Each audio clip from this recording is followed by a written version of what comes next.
We're gonna go to Craig Lindell one second. I just want to take one quick phone call here, and then I gotta ask. I need to bring up something else. Okay. All right. Hey, Betty, how are you? I am just so elated. I think we're on a Rocky Mountain High. Yeah, Rocky Mountain High. Betty is the anti-Tubby Dog. You know? Yes, she's anti. All right, Didn't Betty like Johnny, though, earlier in the year? Am I incorrect in that? Are you a big Johnny fan? You know what? If I made his money, I would be looking real good right about now. Well, Betty, you sound good right now, so there's no amount of money that is going to change the way your voice sounds right now. Hey, but listen, I still want my T-shirts. I don't have them. You got to call the newsroom. We don't have any left. Here, talk to this guy right there. One. Talk to him. I don't have control of the shirts. Now, so Betty knows. Betty knows I have her address, though. Now Betty wants a sweatshirt because it's gotten cold. When Spastic Dave can fork over some money. Let me tell you this. Pay for shirts. Yes, my Betty. grandson made the only touchdown for a winning touchdown for the only game they've won this year for Fairport Harbor Skippers. Oh, congratulations to the Skippers. Betty, congratulations to your grandson. That's an awesome story. Okay, so did he do the money Enjoy sign the moment. afterwards? Enjoy the moment. I am. All right, take care, Betty. Betty, I want you to call Colleen Seitz. She runs this show. Tell her you want some T-shirts. Tell her to find some money in the budget. Tell her Baskin sent you. That's right. Thanks, Betty. Appreciate it. Well, you didn't give me her number. Oh, well, it's we'll put you on 216-431-5555. Used to be in the TV guide. Remember that? Oh, yeah. Everyone's phone number there in the TV guide. 216-431-5555. Don't call there to get on this show, though. Call there for your T-shirt. Go ahead. Knock yourself out, Betty. Love you, Thanks, Betty. Take care. Go Browns. Bye. Go Browns. We'll see you. All right. Fight the power, deaf beat.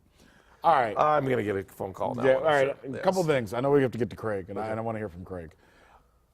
If the Browns selected Teddy Bridgewater with the 22nd pick, People would want Bridgewater, too. Really? Yes. If they select, Come on. You know they want Bridgewater, too. probably. It's the It's unknown. always a rookie. It's always a rookie hot If the shot. Browns selected Connor Shaw, I like Connor Shaw.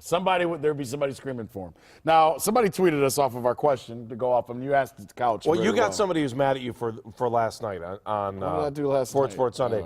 But and he said he wasn't going to watch anymore. Now he keeps tweeting like crazy.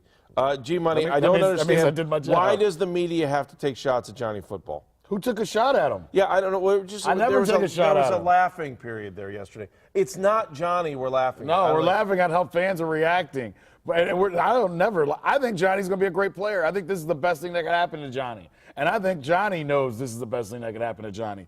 Somebody tweeted this, Dexter to the Cat. Says, good question. I blame the Browns for creating that attitude and split in fans. Is it the Browns' fault for doing this? I don't think so. Not before I asked, but that's what somebody has tweeted me and said, well, what were the Browns not supposed to do? You had a new coaching staff. You had a new offensive system. They didn't know if Brian Hoyer – they had an idea, but they didn't know how Brian Hoyer was going to fit in this offense, did they? I mean, what should the Browns have done differently? Now, did they sell a lot of those jerseys and not have Brian Hoyer jerseys in the preseason? Yes. Did they take advantage of being able to sell number 2 gear? Well, let's be honest. Let's look. If you have just winning and there's nothing else going on and you have no controversy, then what is there to talk about? I don't, but Dale, here's what I'm saying. People are like, okay, they won. Right. Dale in Cleveland. He says, Dre, I think Hoyer has opened the door for Johnny to play. Ow. I mean, this is a fan. Well, I got one of those. I mean, it's like, really? Hey, Craig Lindell's waiting Craig, for us. Waiting for look at Craig. Go to Craig. Hi, Go to Craig. And Craig is very down the line. And Craig, and I love that about you. Craig doesn't jump, win or lose. Craig doesn't say, "Oh, this team is great. Oh, this team is horrible." But when you have fans still saying stuff like this, Craig, how can Brian Hoyer get a fair shot in this city? He can't. Brian Hoyer can't get a fair shot. Browns fans can't stay out of their own way. That's the biggest problem here. This town has needed a quarterback for how long? They maybe have one in Brian Hoyer, but it was so far from a sure thing, and especially with the ACL injury and everything else. So it made all the sense in the world to go out and draft one, not with their number 1 pick, but their second number 1 pick.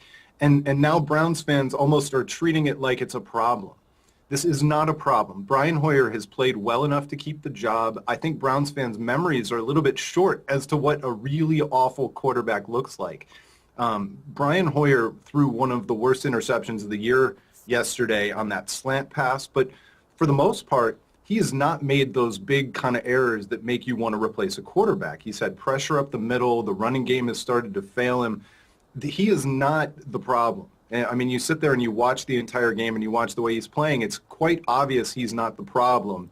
It's just, that muscle memory for Browns fans is to go straight to the backup. And Johnny Manziel is a high-profile, exciting guy, so it's a little bit worse. All right, let me read a couple of these tweets because we were bringing this up. Daryl says on Twitter, who wants mediocre?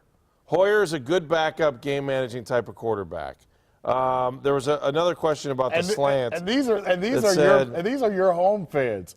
Like I mean, Alex I Z, want mediocre. Alex Z in Florida. Ready for this one? I want mediocre too, Craig. I for don't this year. love Johnny, but when a quarterback can't hit a simple slant route, it's time to move on. Really? Bernie Kosar and I know this may confuse some of you. Bernie Kosar threw interceptions back in the day. He literally threw the ball to the other team occasionally. And you know what? I did this, Andre. I went to Football Reference, and I looked up the game log, Bernie Kosar's game log. He's got some stinkers. Oh, yeah. Some real stinkers in his career as a Cleveland Browns quarterback. And this idea that, the game manager is a horrible way to die. The team is winning. The team is 4-1 at home.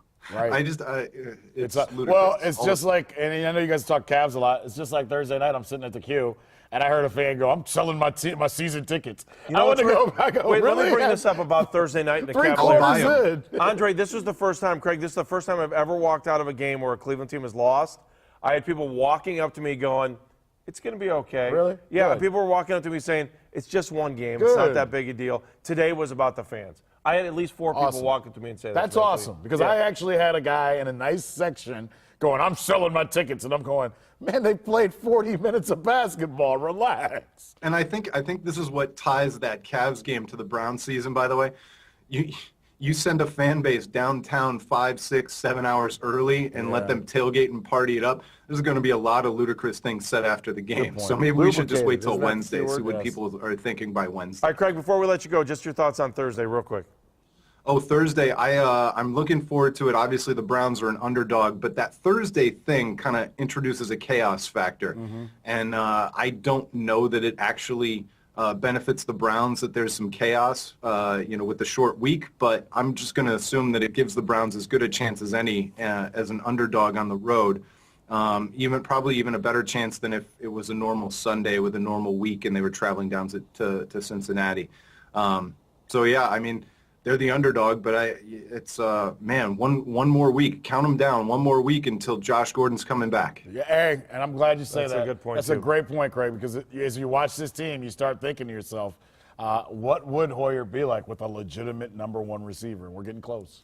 Or him What's on plus waiting for Jordan next year? Cameron. What's on waitingfornextyear.com?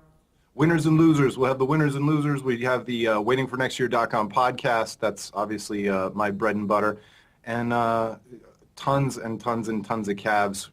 We know most people won't be able to stay up all week because they're on the West Coast, but we'll have you covered. Oh, I'll be awake. Thanks, Craig. Appreciate it. Take care, Craig. Be guys. good, buddy. Talk to you soon. All right, Currently, Eric, Brown